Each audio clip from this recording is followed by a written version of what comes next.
Physics for class 11. In our previous lecture, we had discussed what is physics, what are the scopes of physics, what is the relation of physics with other sciences, mathematics, biology, medical sciences, chemistry, various scientists, various great scientists and their contribution, their discoveries, right? I am just repeating for the new students. Physics is defined as the study of nature and natural phenomena.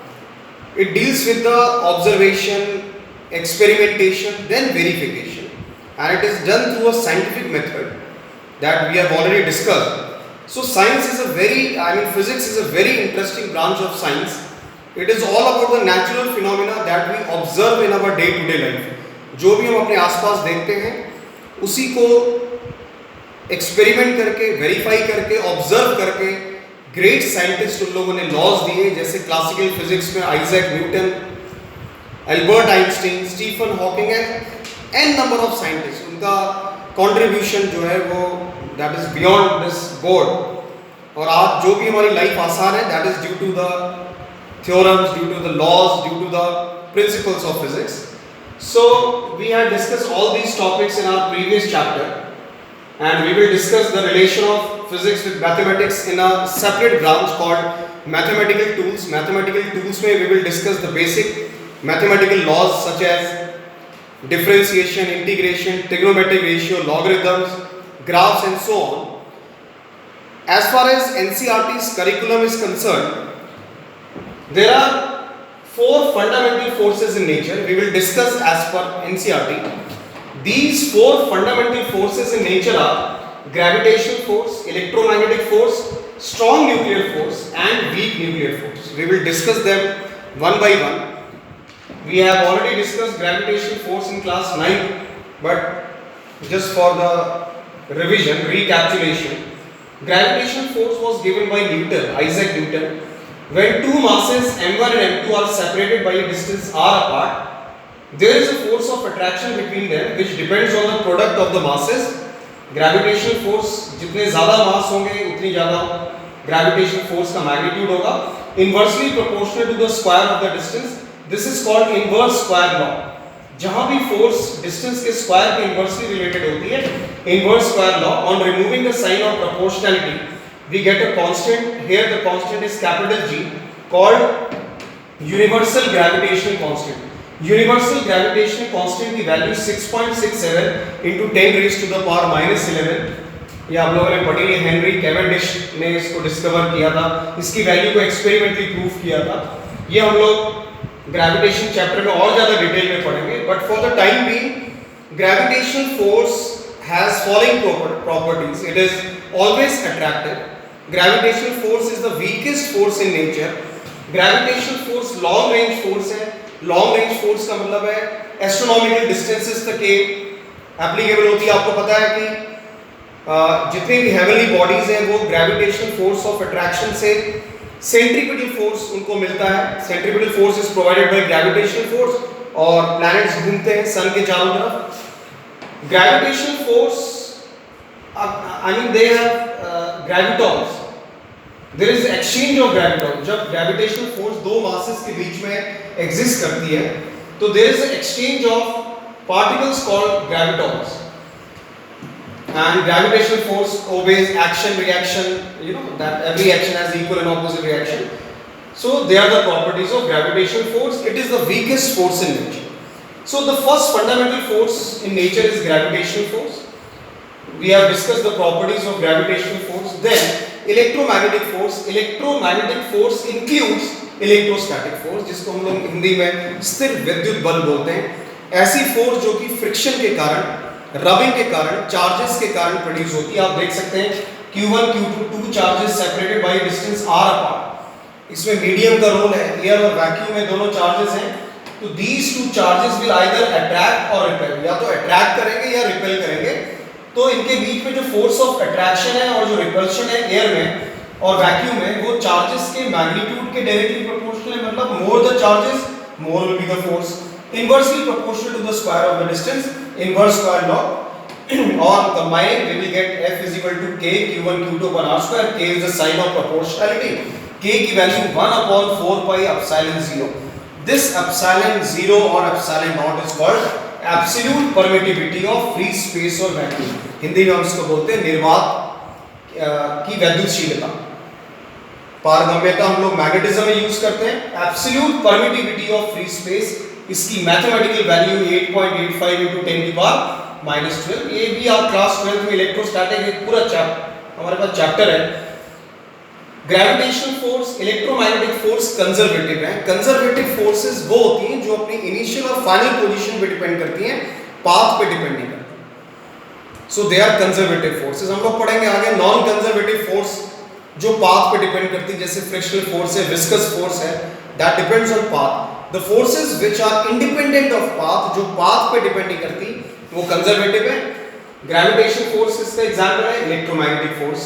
तो electromagnetic force का example electrostatic force है, attractive भी हो सकती है, repulsive भी हो सकती है.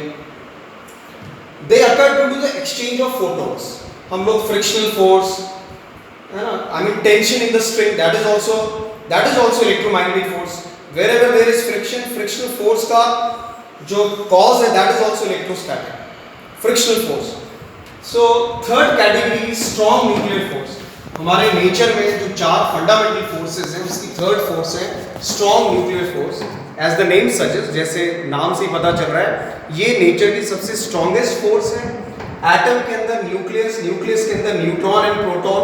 न्यूट्रॉन और प्रोटॉन को हम लोग न्यूक्लियॉन्स कहते हैं. तो इन न्यूक्लियॉन्स को एक फोर्स आपस में बांध के रखती है और ये हमेशा अट्रैक्टिव होती है. देखिए neutrons are neutral, in spite of that it is a short range force, बहुत कम डिस्टेंस में एक्ट करती है. Neutron neutron, proton proton, neutron और प्रोटॉन के बीच में जो फोर्स है वो स्ट्रॉन्ग न्यूक्लियर फोर्स है. स्ट्रॉन्ग न्यूक्लियर फोर्स को आप समझ सकते हैं dog and bone hypothesis analogy. आप ऐसे समझ सकते हैं कि न्यूट्रॉन और प्रोटॉन दो डॉग्स हैं, दो डॉग्स एक हड्डी को, ये जो इनके बीच में हड्डी है वो मीजॉन्स है. जैसे ग्रेविटेशनल फोर्स में ग्रेविटॉन्स का एक्सचेंज होता था, इलेक्ट्रोमैग्नेटिक फोर्स में फोटॉन्स का एक्सचेंज होता था, वैसे ही स्ट्रॉन्ग न्यूक्लियर फोर्स में एक सब एटॉमिक पार्टिकल्स है जिनको मीजॉन्स कहते हैं. मीजॉन्स आर ऑफ 3 टाइप्स, π0, π+, π-. तो ये स्ट्रॉन्ग न्यूक्लियर फोर्स को आप इस हड्डी से, इस बोन से कोरिलेट कर सकते हैं. और ये दो डॉग्स, ये 2 न्यूट्रॉन हो सकते हैं, 2 प्रोटॉन हो सकते हैं, या एक प्रोटॉन और न्यूट्रॉन. ये डॉग भी इस हड्डी को खींच रहा है, ये डॉग भी इस हड्डी को खींच रहा है, दोनों इस तरह से खींच रहे हैं कि ये हड्डी बाइंडिंग फैक्टर है. सेम वे मीजॉन्स भी बाइंडिंग फैक्टर होती हैं. ये जो स्ट्रॉन्ग न्यूक्लियर फोर्स है, it occurs due to the exchange of pi mesons. Strong nuclear force nature की स्ट्रॉन्गेस्ट फोर्स है, शॉर्ट रेंज फोर्स है, नॉन सेंट्रल है. ये दोनों फोर्सेस सेंट्रल थी, मतलब सेंटर ऑफ मास के अलॉन्ग एक्ट करती है. सेंटर ऑफ मास का कॉन्सेप्ट हम लोग रोटेशन में पढ़ेंगे विदाउट इसको हिलाएंगे. और इसके बाद हम लोग आते हैं week nuclear force. Week nuclear force is the force which arises during the decay of beta. आपको पता है किसी भी रेडियो एक्टिव सब्सटेंस में अल्फा, बीटा, गामा रेडिएशंस निकलते हैं. अल्फा हीलियम होता है. अभी हम बात कर रहे हैं किसी भी रेडियो एक्टिव न्यूक्लियस में जब बीटा डिके होता है, बीटा एक्चुअली इलेक्ट्रॉन होता है, electron with negative sign, mass is 0. और बीटा डिके में एक चार्जलेस और मासलेस पार्टिकल निकलता है जिसको न्यूट्रिनो कहते हैं. तो न्यूट्रिनो और इलेक्ट्रॉन के बीच में जो फोर्स होगी that is weak nuclear force. As the name suggest, नाम से ही पता चल रहा है, weak nuclear force weakest force होती है, कंपैरेटिवली स्ट्रॉन्ग से तो वीक होती है. So that was about the fundamental forces in nature. 4 forces आपको याद रखनी है, इनकी प्रॉपर्टीज धीरे धीरे जब हम इसके डिटेल में जाएंगे हमें इनकी प्रॉपर्टीज और पता चलेगी. Now I am coming to the last topic, conservation laws. Physics में, इंट्रोडक्टरी फिजिक्स में कंजर्वेशन लॉज हैं. मैंने आपको लास्ट चैप्टर में भी बताया था, लास्ट लेक्चर में भी बताया था. आइसोलेटेड सिस्टम का मतलब फिजिक्स में होता है ऐसा सिस्टम जिसमें कोई एक्सटर्नल फोर्स नहीं लगती. Any system which does not experience any external force. तो आइसोलेटेड सिस्टम में हम लोग कंजर्वेशन लॉज पढ़ते हैं. Law of conservation of charge मैंने आपको कल भी अपने प्रीवियस लेक्चर में बताया था कि जब 2 बॉडीज को रगड़ा जाता है, एक बॉडी इलेक्ट्रॉन लूज करती है, गेन करती है. रगड़ने से पहले बिफोर रबिंग चार्ज इज 0. रब करने के बाद भी अगर हम चार्ज को देखें वो जीरो, क्योंकि जितना वो लूज करेगी उतना दूसरी बॉडी गेन करेगी, तो पूरे सिस्टम में जो टोटल चार्ज है वो कंजर्व रहता है. That is called principle of conservation of charge. Same as conservation of energy, that energy can neither be created nor be destroyed, but it can be change from one form to another. Same way we have conservation mass energy relation that was given by Einstein, the famous Einstein's mass energy relation. Energy और मास interconvertible होते हैं by this relation. आप लोगों ने class 10th में भी पढ़ा है. E is the energy, m is the mass, c is the speed of light, that is 3 into 10 to the power 8 meter per second. Law of conservation of energy.